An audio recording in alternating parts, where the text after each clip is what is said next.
नमस्कार मंडळी. ठरलं तर मागच्या आजच्या भागात आपण पाहणार आहोत. सायली उशिरा घरी आल्यामुळे अस्मिताची फायरिंग चालू होते, तर दुसरीकडे प्रियाचा प्लॅन सक्सेस झाल्यामुळे ते चौघं पण खूप खुश असतात. हे सगळं कसं घडलं असेल जाणून घेण्यासाठी पूर्ण व्हिडिओ नक्की बघा. सायलीने निर्णय घेतलेला असतो सोनलला पाठवण्याचा, तेव्हा सोनल म्हणते, सायली ताई तू मला विसरणार तर नाही ना? तेव्हा सायली पण सांगत असते, नाही ग बाळा, आम्ही कोणीच तुला विसरणार नाही आणि तुला जेव्हा आमची आठवण येईल तेव्हा तू इथं आम्हाला भेटायला येऊ शकते ना. सोनल खूपच भावूक झालेली असते, तर सायली तिला शांत करते. त्यानंतर सुरेश तिथून घेऊन जातो सोनलला, तर सगळे मुलं बाय करत असतात. तेव्हा मानसी म्हणते, सोनलला तिचं कुटुंब मिळालं, मला कधी मिळेल माझं कुटुंब? सायली तिला जवळ घेत म्हणते, तुझं कुटुंब जरी नाही मिळालं तुला, पण मी आहे ना, मी घेईल तुझी काळजी. तर या सगळ्यांची काळजी सायली खूप मनापासून घेत असते. नंतर एक एक करून सगळे मुलं मध्ये जातात, पण सायली दरवाजाजवळच उभी असते. अर्जुन विचारतो, काय झालं सायली? सायली म्हणते, मी सोनलला पाठवून काही चुकी तर नाही ना केली? माझं मन शांत होत नाही आहे, काहीतरी चुकीचं घडतं असं वाटतंय. तेव्हा अर्जुन म्हणतो, नाही बायको, तू जो काही निर्णय घेतलाय ना तो अगदी व्यवस्थित आहे आणि त्यांनी पुरावे दाखवले ना आपल्याला. पुरावे बघितल्यानंतर आपण सोनलला पाठवलं त्यांच्यासोबत. आता इथून पुढे सगळं काही ठीक होईल, नको काळजी करू. तर दुसरीकडे प्रिया श्वेताच्या फोनची वाट बघत असते आणि त्याच वेळेला राकेश म्हणतो, सोनलला घेऊन बाहेर निघाल्यानंतर अर्जुन सायलीला काही डाऊट तर नसेल ना आला? तर प्रिया रागानेच बघते. राकेशच्या हे लक्षात येतं, तो पटकन पॉझिटिव्ह बोलायला लागतो, नाही नाही, सगळं काही ठीक झालं असेल. तसं तू तयारी करून घेतलीच होती ना त्यांच्याकडून, आता येतच असतील ते. इतक्यात श्वेताचा फोन येतो. प्रिया म्हणते, बोल ना श्वेता, काय घडलं तिकडे? श्वेता सांगते, आपला प्लॅन अगदी 100% यशस्वी झाला आहे. त्या पद्धतीने ठरवलं होतं ना, सगळं अगदी तसंच झालं आहे आणि एवढं काही सोपं नव्हतं हं, पण तू सगळं व्यवस्थित मॅनेज केलं. प्रिया तर हे ऐकून खूप खुश झालेली असते.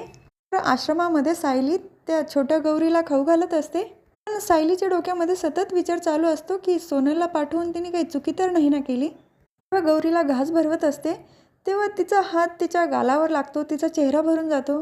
गौरी म्हणते, सायली ताई हे काय करते? तेव्हा सायलीचं लक्ष जातं. म्हणते, अगं सॉरी बाळा, माझं लक्ष नव्हतं ना. तिचा चेहरा साफ करते आणि परत तिला व्यवस्थित खाऊ घालते. तेव्हा तिथं अर्जुन आलेला असतो. बायको काय झालं, कसलं एवढं टेन्शन घेते? जेव्हापासून तू आश्रम सांभाळायला घेतलं ना, सगळं काही व्यवस्थित घडतंय आणि तू जेवढं मन लावून करते ना सगळ्या गोष्टी, मला पण छान वाटतंय बघून. तर दुसरीकडे प्रिया, नागराज काका आणि राकेश यांचा प्लॅन सक्सेस झाल्यामुळे सेलिब्रेशन करत असतात. तो पण खूप खुश असतात. त्याच वेळेला तिथे सचिन येतो. खरंच प्रिया, मानलं तुला, काय प्लॅनिंग होती. त्या दोघांकडनं तू जी तयारी करून घेतली होती. सायली अर्जुनने अगदी तेच प्रश्न विचारले त्यांना. खरंच, पण हे मानावं लागेल. अर्जुन सायलीला, प्रिया तू खूप चांगल्या पद्धतीने ओळखते हां. नागराज काका म्हणतात, हो ते मात्र खरं आहे. अर्जुन सायलीला अगदी व्यवस्थित ओळखते प्रिया, तिच्यामुळेच तर हा प्लॅन सक्सेस झाला आहे. प्रिया खरंच तुझं कौतुक करावं तेवढं थोडंच आहे.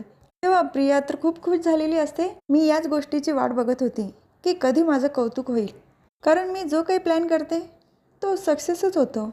आता एवढ्यावरच भागणार नाही.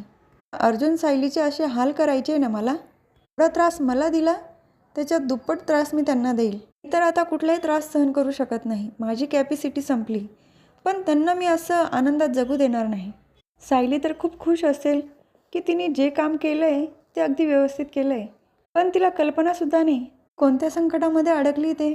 तर दुसरीकडे सोनलला एका रूममध्ये आणलेलं असतं. तेव्हा सोनल विचारते, तुम्ही मला इकडे कुठे आणलं? तुम्ही तर माझ्या आईबाबांकडे नेणार होतात ना.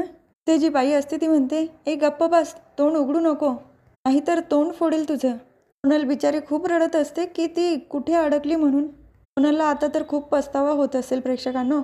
सोनलने होकार नव्हता द्यायला पाहिजे त्या माणसांबरोबर जाण्याचा. तेव्हा तिथे जी बाई असते ती सचिनला व्हिडिओ कॉल करते, ती मुलगी इथे आहे. तेव्हा सचिन म्हणतो, हो त्या मुलीवर अगदी व्यवस्थित लक्ष ठेवा, तुम्हाला जे काम सांगितलं आहे ते अगदी व्यवस्थित करा. बाई म्हणते, तुम्ही काळजी करू नका साहेब, सगळं काही व्यवस्थित होईल. तर सुभेदारांच्या घरी अस्मिता खूप चिडचिड करत असते. कल्पना काकू विचारतात, अगं अस्मिता जरा शांत हो, नक्की काय झालं आहे तुला, काय एवढी चिडचिड करते? अस्मिता म्हणते, सायलीने जबाबदारी घेतली होती ना गोलूची, मग ती अजून का नाही आली? तिच्याकडनं जर होणार नव्हतं हे सगळं तर तिने आधीच सांगायचं ना मला. त्याच वेळेला तिथे अर्जुन सायली आलेले असतात. सायलीला बघितल्यानंतर अस्मिताची तर फायरिंगच सुरू होते. सायली तू काय बोलली होती? तू लवकर येणार आहे आश्रमातनं आणि ही वेळ येण्याची? तुझ्याकडनं जबाबदारी नव्हती घेतली जाणार तर तसं सांगायचं ना. तुझ्या भरोशावर मी जॉब सुरू केला आणि आज गोलूने किती त्रास दिलाय मम्माला. त्यामुळे मला हाफ डे घ्यावा लागला आणि घरी यावं लागलं. असं रोज रोज हाफ डे नाही घेता येणार मला. तेव्हा सायली पण तिला समजून सांगत असते, अस्मिता अगं तू आधी शांत हो बरं.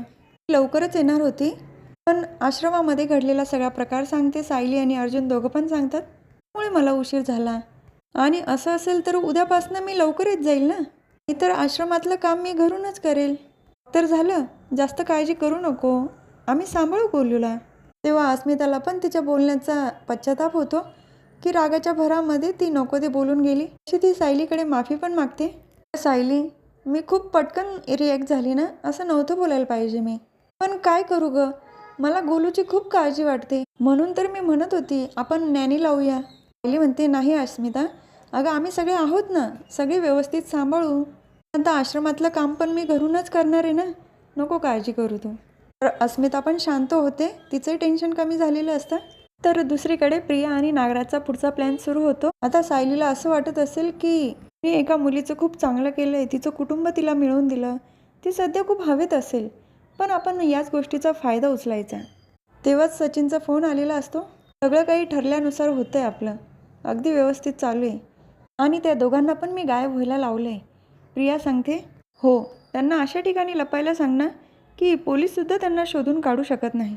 आता सायलीची मजा येईल. तर दुसरीकडे अर्जुनने सायलीसाठी दूध आणलेलं असतं. सायली म्हणते, अहो नका ना, माझी अजिबात इच्छा नाही दूध पिण्याची. अर्जुन म्हणतो, असं नाही बायको, तू बाकीच्यांची काळजी घेते ना, मग आपल्या बाळाची पण घेतली पाहिजे, त्यासाठी दूध तर तुला प्यावं लागेल. तर सायली पण दूध प्यायला तयार होते. दूध पिल्यानंतर ती झोपते. अर्जुन तिचे पाय दाबून देत असतो. अहो नका ना, हे काय करताय तुम्ही. अर्जुन म्हणतो, तू आता दिवसभर इतकी दगदग करते, तू दमत असशील ना, मग थोडे पाय दाबून देतो. त्यानंतर दोघेही झोपतात. तर दुसऱ्या दिवशी सकाळी सायली गोलूला सांभाळत असते. ते कल्पना काकू येतात आणि त्यांचं विमलशी फोनवर बोलणं चालू असतं. काही कामानिमित्त गावी गेलेली असते आणि तिचं येणं होणार नसतं, तर ती फोन करून कळवते. तेव्हा कल्पना काकू म्हणतात, बरं ठीक आहे, पण तू तुझं काम व्यवस्थित करून घे.